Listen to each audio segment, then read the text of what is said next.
oyagala kukola hijja oba umra ng'okulembeddwa abakugu mu mulimu guno jangu otambule naffe mu al hashmiya tukukozesa emikolo gya hijja oba umra mu bujjuvu bwagyo olwo ate ne tukugattirako okukulambuza ebifo eby'enkizo byonna mu byafaayo by'obusiraamu omuli masjidi Quba, Badiri, Uhudi, essamba z'entende Ajwa, empuku ya Hira ewatandikira obubaka n'ebifo ebirala bingi. Tambula olugendo lw'ebyafaayo ng'okulembeddwa abakugu nga bakulembeddwa Sheikh Swalihi Kigundu mu Nabugerere ku al hashmiya tukusomesa bulungi ddala olwo n'ogenda okukola emikolo gya hijja oba umra nga by'okola obitegeera. Tusangibwa mu Ndeeba ku Pacific Building. Okumanya ebisingawo tukubire ku 0752 815 111 oba ku 0759 464 669 saako 0772 458 795. Al Hashmiya Hijja and Umrah, where challenges are opportunities. Eno ye Salam TV.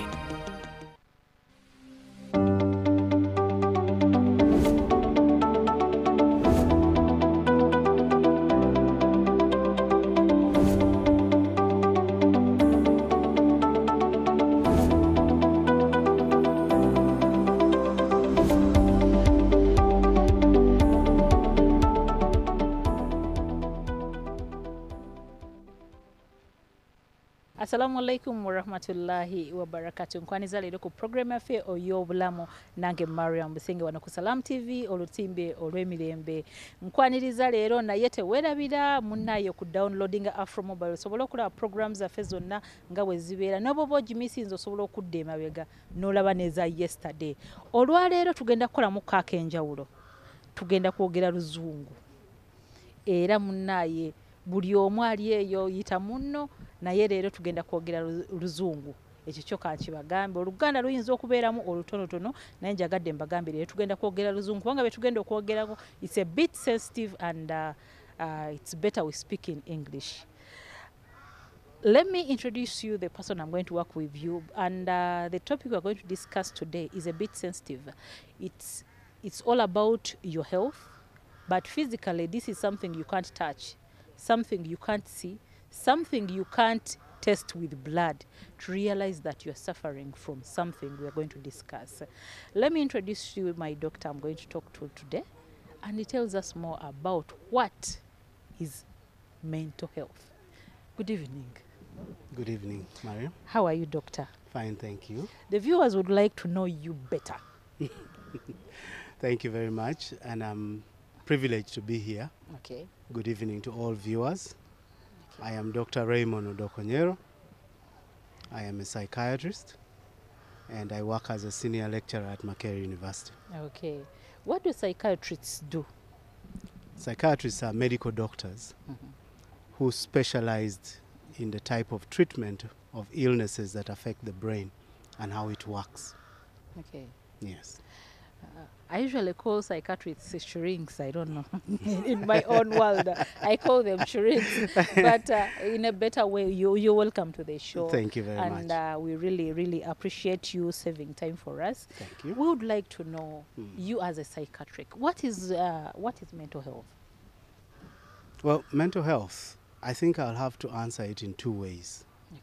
The first is that you hear the word health in mental health.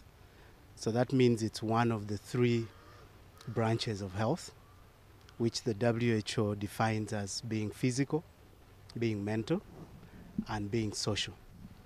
Unfortunately, most of us are only aware of the physical health, and that's the one that health messages seem to target a lot. But mental health is as big a branch of health as physical health. But so is social health, which deals with your surroundings and your relationships. They are all forms of health. Okay. And WHO doesn't consider you to be healthy until you're healthy in all those three. Yeah, you've talked about physical health and then mental health. We are used to going to the hospital whereby we are checked physically, you are touched, they draw blood, they do scans, they do everything. How do you categorize mental health? Because mental means the brain or something to do with neurons and whatever. How would you categorize this particular part of health? So we have to distinguish between, or to go deeper into what mental health really Yes. is, because mental health is a continuum. Continuum means we are starting from when someone is healthy all the way till they have a disorder or they are diseased, and the people in the middle there. So all human beings fall on that continuum. In fact, I don't think there are very many people who would say that they are mentally healthy completely. So we are all, distressed. We are dealing with one problem or another in the middle there. But there are some people who, unfortunately, can no longer deal. They can no longer socialize. They can no longer work.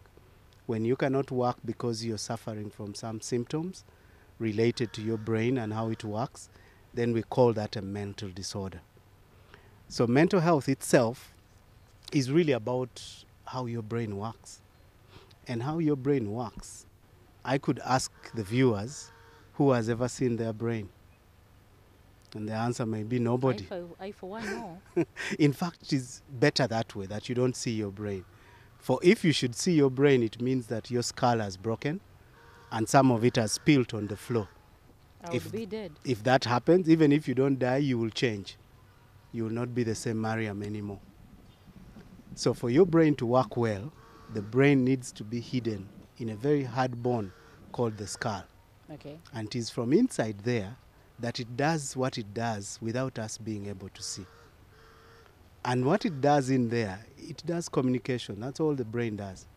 And Does it has communication. these days we have UEDC, or it's called light, Mm. masanyarazi, and we don't see that. Doctor, you are confirming one thing, that we are all mad, but the degree of madness differs. I don't know, is madness equal to mental health? No, it is one of the conditions in mental health. In mental health. So what you call madness, we don't have that term, but it's a disease called schizophrenia, which is a very severe disease that can change you completely. We will come to that. Yeah. Thank you so much, our viewers. As we've had a sneak peek of what we're going to talk about today, we are going to talk about mental health. We have been hearing a lot about mental health, and some of us misunderstand what mental health is. And people assume that some conditions, which the doctor will clarify on, mental health, and we really don't understand what really mental health is. So we are here trying to understand what is mental health, or when is someone deemed not mentally fit, or when does someone need to seek medical health when it comes to your mental health. Doctor, let's look at when does someone develop a mental health? So mental health, the story for mental health starts even before someone is born. It goes all the way back to who your parents are, what they went through, how they met. But what we commonly know is the mental health story that starts after birth. Okay. And after birth, you can imagine that around the time you're born, there are issues that may be affecting you. The child may not have cried immediately.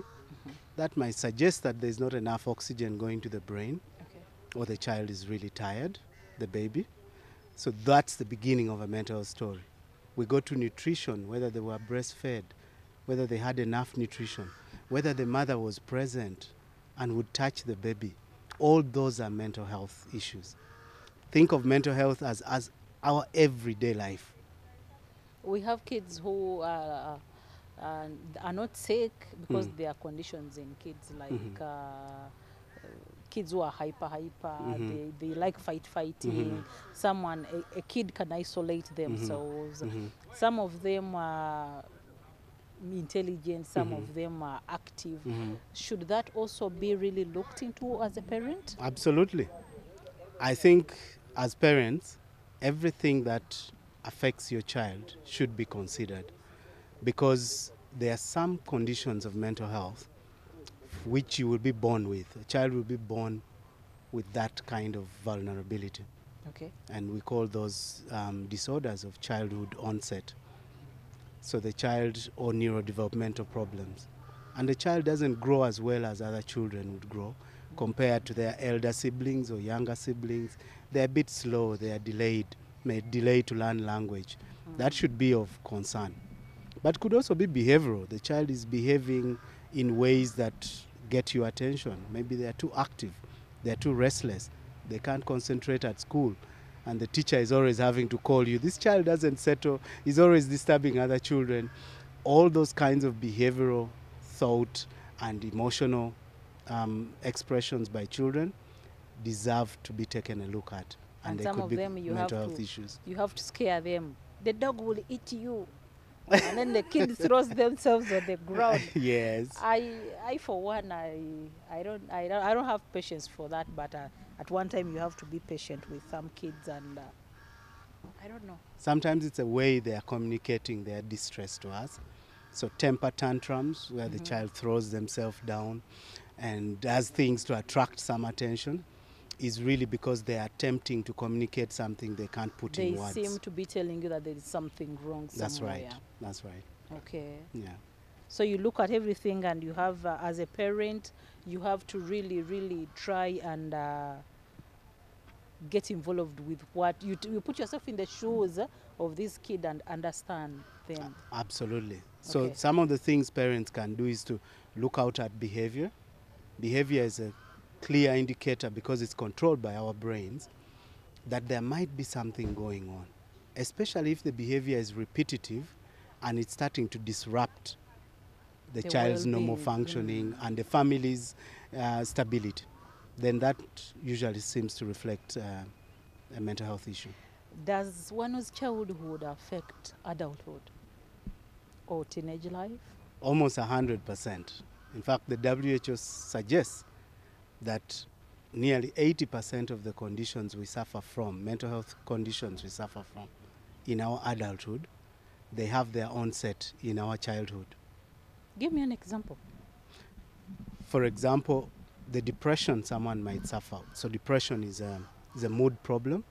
Our mood is controlled by our brains, and sometimes the brain is unable to control that mood. And when you get sad, you'll get profoundly sad. So sad that the whole day you're sad. You don't have a minute of happiness. So that can be depression. And that depression, we can easily trace it to your childhood. For example, whether you suffered any traumas back in the day, how you were communicated to, what the punishments were like. Then you became somebody who bottles up things and you're not able to say them. And then you keep bottling up things all the way till adulthood, until one little trigger finds you almost full and fills up your glass and it just pours over.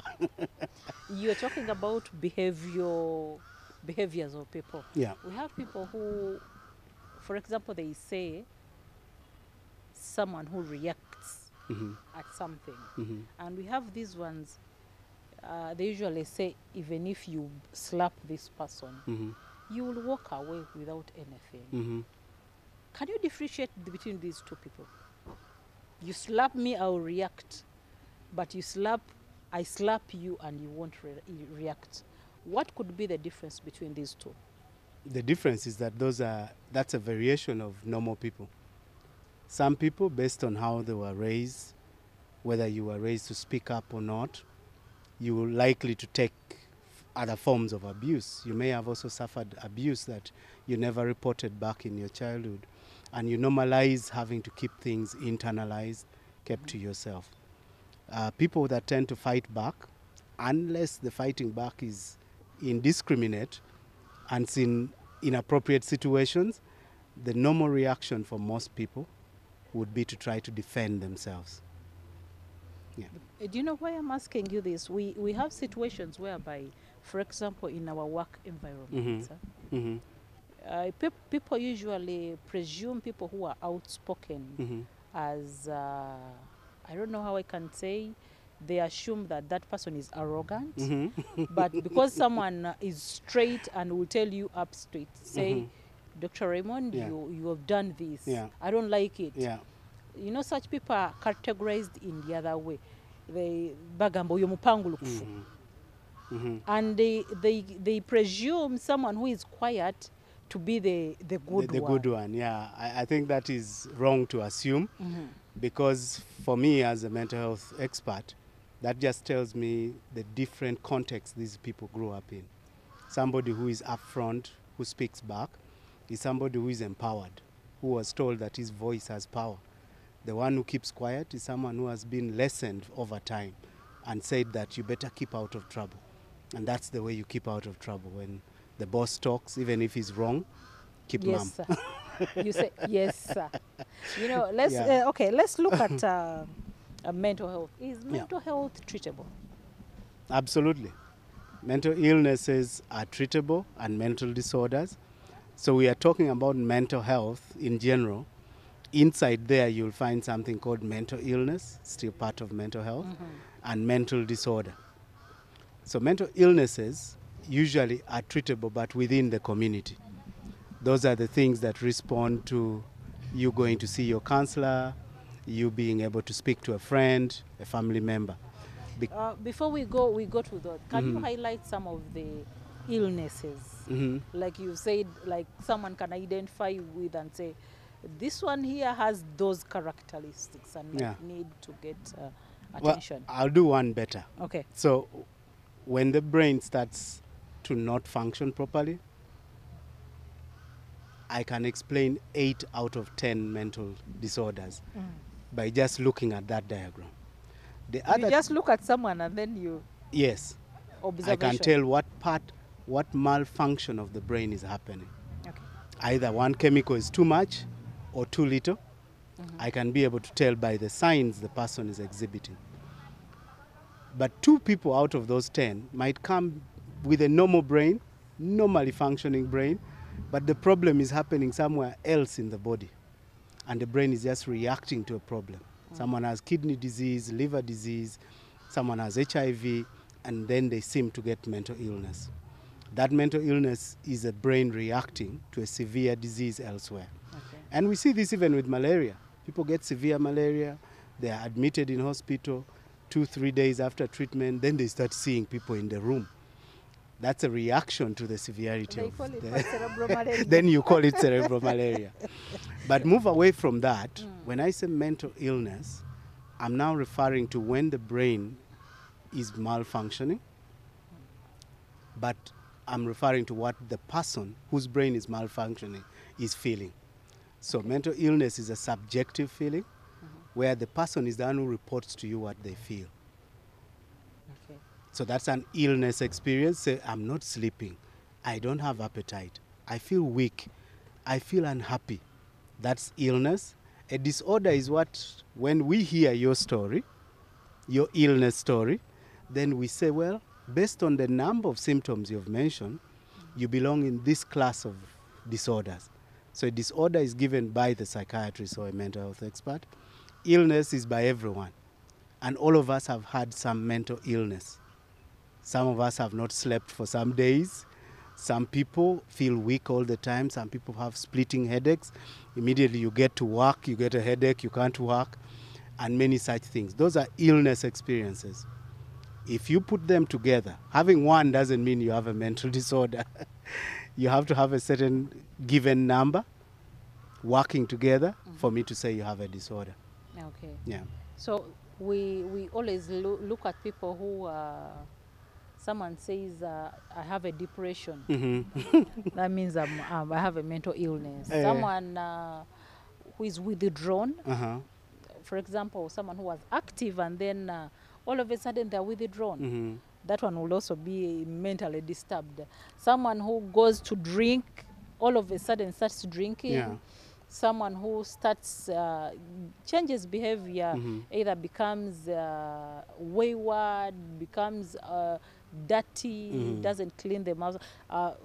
People usually presume that that is what mental illness is actually. It could be, but it's not always. So distress is the thing that comes before you get to mental illness or mental disorder. Someone has to have gone through something difficult, something painful. And the way they react to that painful thing could indicate that there might be a problem. That problem does not have to be a mental illness, though. Are people looking at the end result of mental health to presume that people are sick? Yes. Most people are looking at the end bits of mental illness. But worse still, I think they're using one symptom. You could see somebody isolated. Isolation alone, what if they're meditating? What if they're taking time off? Does not mean the person is mentally ill. Seeing someone go to drink once or twice does not amount to a mental illness. What if they become It is an the addict? repetitiveness that shows us that there is a problem.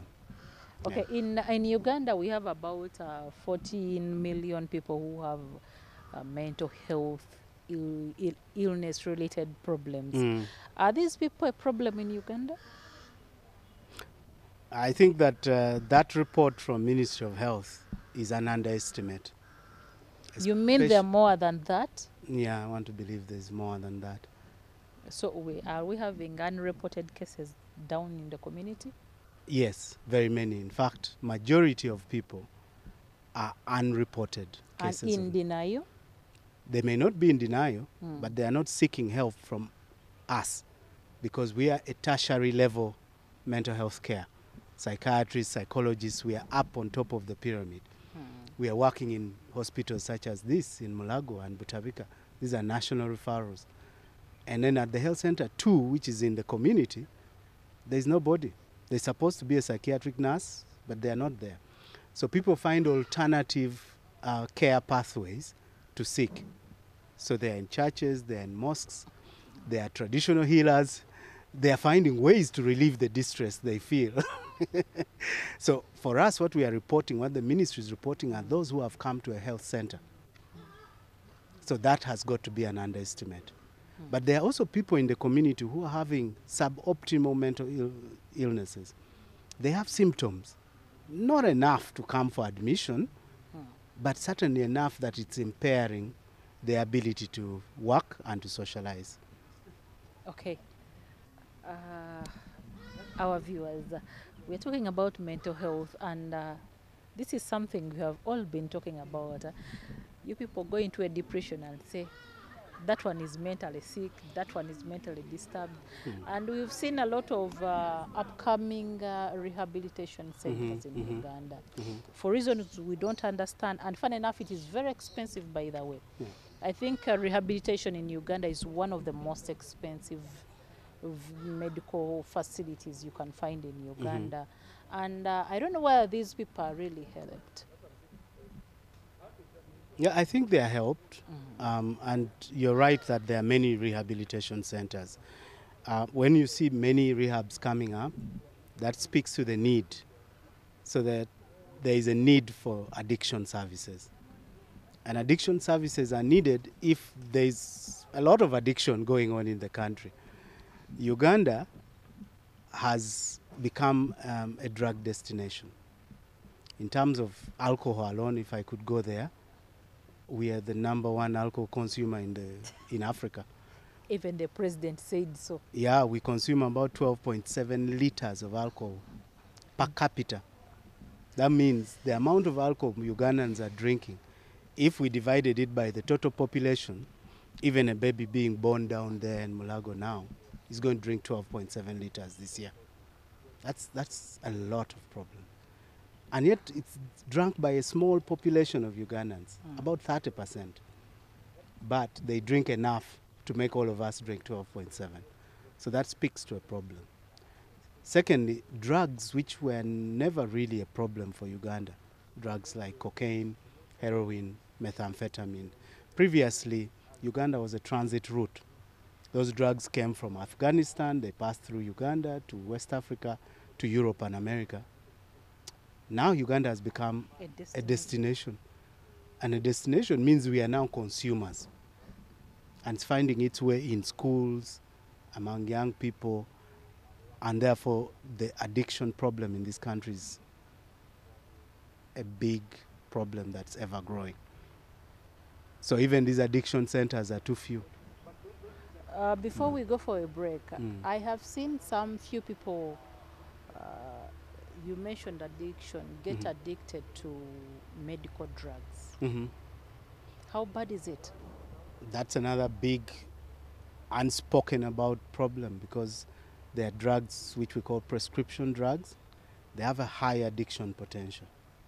But if people can just walk over to a pharmacy and get it over the counter, that becomes a real problem. Pain medications are a real issue, and it's a problem for patients, but as well as even some health workers. I've are seen using pain medications. Recently I saw a very brilliant young doctor. Mm-hmm. I don't know even where he is right now. This boy getting addicted to, I think it's tramadol, something like that. So tramadol, pethidine, those are some of the potent painkillers that we are getting addicted to. By rule of thumb, you can't get more than 3 injections of it. If you get 3 or more, you're going to have get a feeling look that for I it. need to, Yeah, and they are self-injecting. it has a high addiction potential. And once you get addicted, it means you're dependent on the drug. You cannot work, you cannot feel okay until you inject yourself. So early morning, you inject. Lunchtime, to keep the work going, you inject. And these people have access to it. Yes, and that's our problem as doctors, because we have access. You can write a prescription and the pharmacy will accept it. And you give it to yourself. Mm-hmm. We are discussing mental health, and it's between me and you. Anybody is a victim. Anything can happen to you. You can lose a loved one. You can find yourself in a situation whereby you'll be disturbed mentally. It doesn't mean that you're going to break down, but in most cases, you need that help or a shoulder to lean on. Let me go for a break. I'll be right back.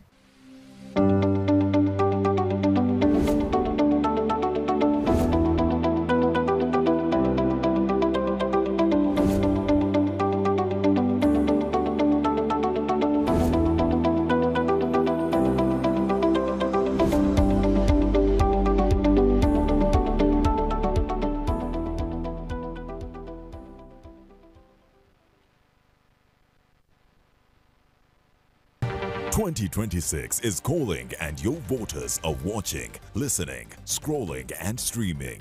Ready to lead? Then it's time to be seen, heard and remembered. Next Media is your campaign partner. From TV to radio, digital to mobile, even influencer power, we get your message everywhere. Whether you're running for MP or local council, it's your time, your voice, your victory. Book your space now with us on 0761 001 890.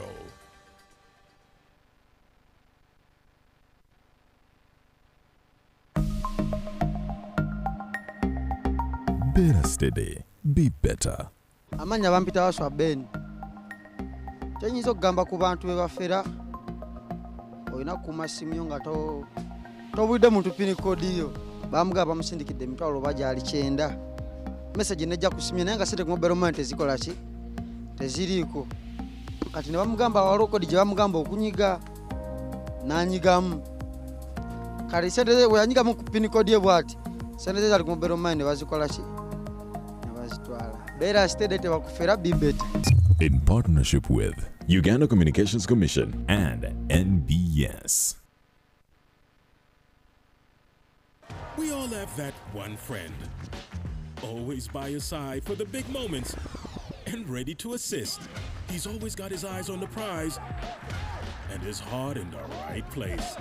Where would we be without our BFF? This season, enjoy all 380 Premier League games with your BFF GoTV. Upgrade or reconnect to GoTV Super Plus for the discounted price of just 90,000 shillings today. GoTV Uganda. Love it.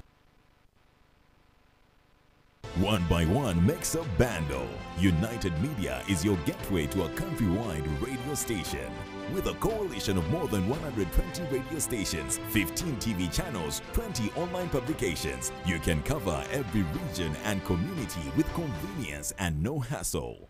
Guaranteed impact with consolidated communication and localized engagement. Whether it's an MDA, development partner, FMCG or regular advertiser, United Media is a truly one-stop shop for your communication needs. United Media, together we will shape the future.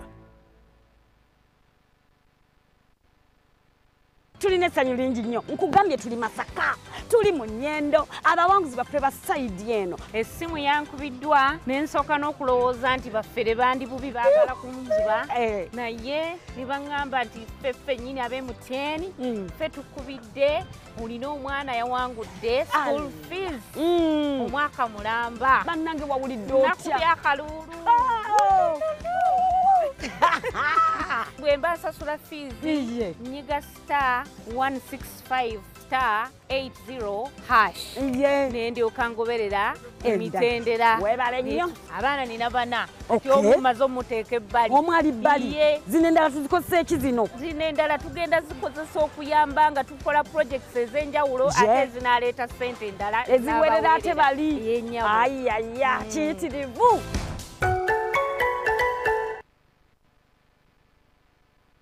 Mommy? Yes? At school, everyone crunching. Nange ku mulimu nga nkola. When I'm watching my kazanyo. Mbaga ya daddy. Anti ku highway nga mvuga. Sisumagire ekyo shuwa. Katsinange parking Honey, mwana muwe. Get your favorite packet of Psalms from a shop or supermarket near you and crunch. Get yourself a packet of Psalms and start crunching. Psalms, taste the difference. Ensibulirwa egenda ekula yeetaaga basomyeko ate nga bagunjufu ekyo ffe tukikola ffekka. Ikra Nursery and Primary School ebbajjo seeta mukono tugunjula emiti emito gy'abawala n'abalenzi gya kisolo n'abava ewaka abayizi basoma ne bakwata anti abasomesa babafaako abannasale balabirirwa ng'abali ewaka tusomesa abaana buli ssomo erina abafuula ab'enjawulo endya n'ensula byo bisufu emmotoka ezitambuza abayizi weeziri tuli ku bwaguuga bw'ettaka okulina effaamu anti abaana tubayigiriza obulunzi saako okulima ebyemikono wamma bw'otuuka ku ssomero olyegomba tusomesa eddiini n'ebyensi omuzikiti guli munda yogerako n'abakulembeze b'essomero ku ssimu 07532203 Ikra Nursery and Primary School ebbajjo seeta mukono. Fakuma pesa linya 11 mpya funa Union smartphone empya eyalaini ebbiri erina eryandapangaazi ate nga ne storage yayo ya GB 32 kamera yayo kalibobbo ng'egirako ne Union Let's Go app sasulayo deposit wa mitwalo 4 zokka olwo olyoka osasulayo nusu lwenda buli lunaku okumala emyezi 8 kugirako GB 2 eza data buli mwezi okumala emyezi 8 weefunire Union smartphone eno okuva ku office ya Union obe wali agent wa Union yenna okumanya ebisinga otukubireko ku noti 326 5 noti 85 noti. Union, the better way.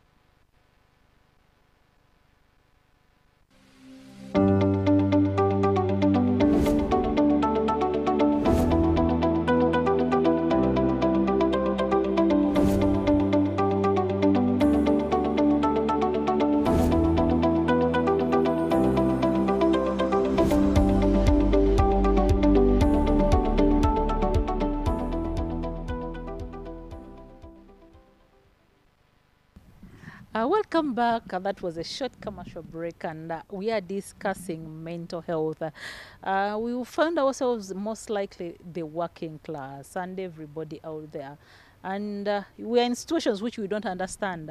You choose to go and sleep or ask for leave, or you get into something you don't understand, but here's a situation whereby these people are there.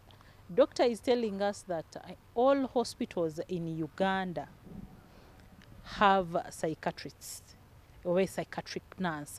At least I know in my home area where I come from, there is that department. You can always walk into these hospitals and ask for such departments and get the real help you need to do. And maybe by the end of the show, we'll get to know where we can get help, apart from Butabika. You know, you people, when you hear Butabika, you think that someone has gone mad and is throwing stones. But you don't need to throw stones to know that you are really mentally disturbed or you have a mental illness. Doctor, yes. we are living in the world full of VUCA. What do we really need to understand about this? Yeah, so during COVID times, a new term came into how the world is seen. So VUCA is an acronym which stands for volatile. COVID made us realize how volatile this world is, uncertain, complex, and ambiguous. So that acronym VUCA, a VUCA world is really that world characterized by those things. COVID made us realize that we are actually quite vulnerable. And this VUCA world did not start with COVID, certainly, but COVID helped us to unveil it. We've always lived in a VUCA world, a violent, volatile, ambiguous world, complex, uncertain for many people, characterized by wars and famines and natural disasters. All these are things that actually speak to mental health. Okay.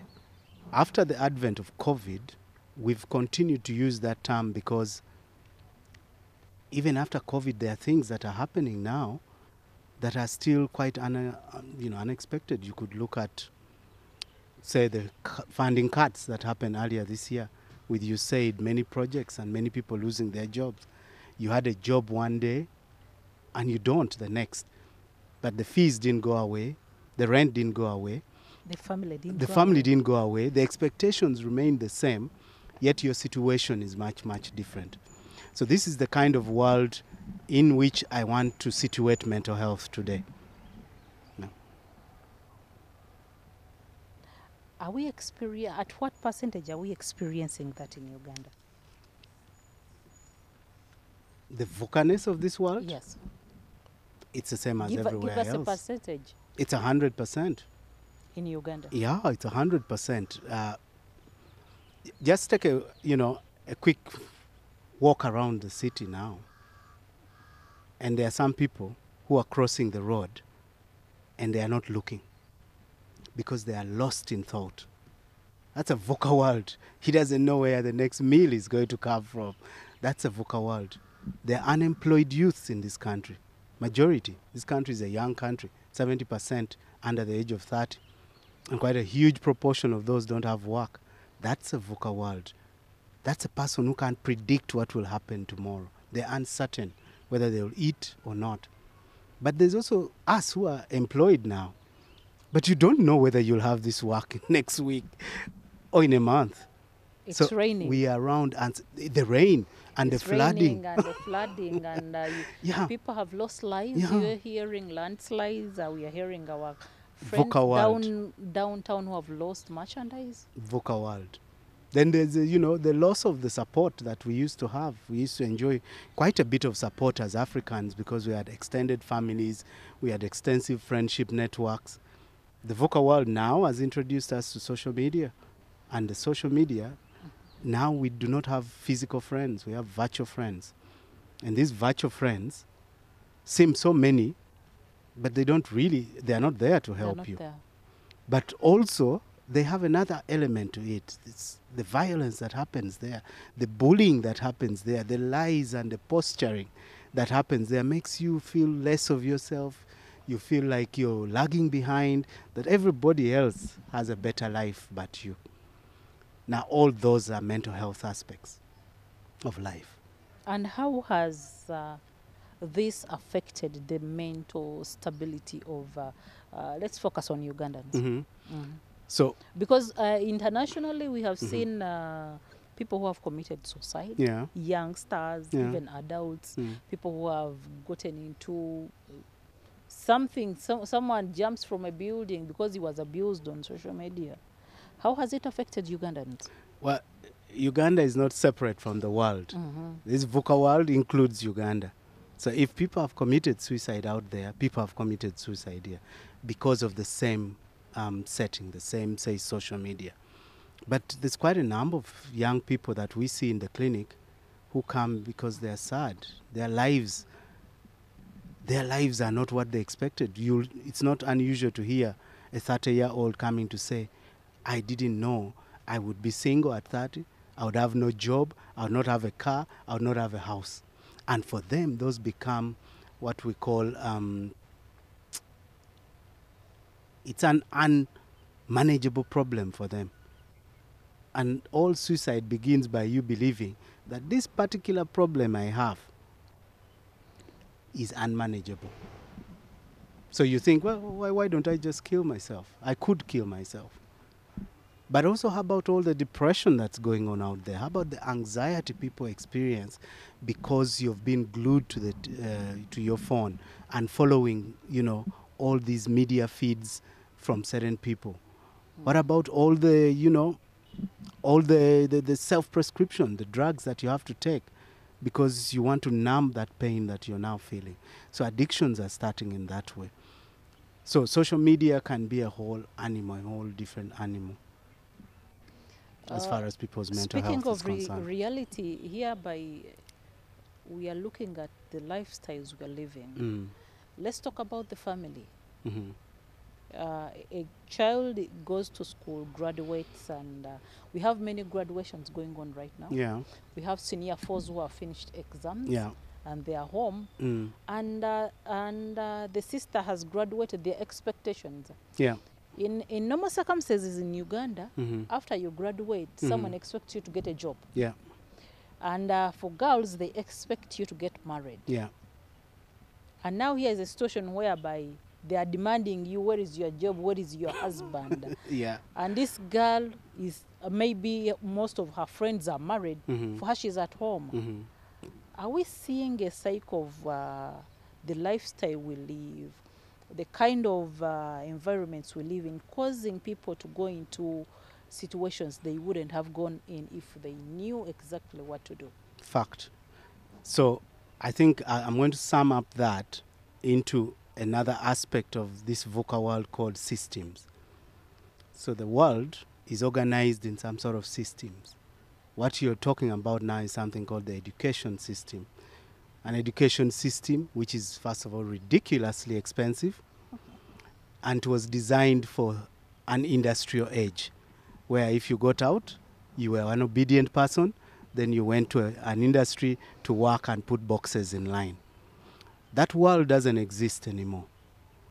The world that exists now, the education system that we are in, is not addressing its concerns.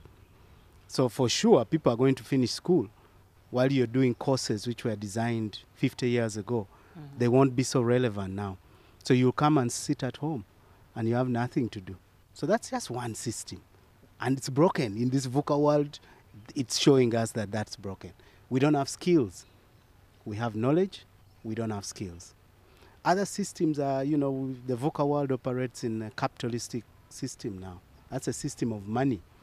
Even how we look at money, how we view money, how we worship money, how we look for it affects the family that you were talking about, because most of us, as corporates or as working class, we are spending most of our wakeful day in the pursuit of money.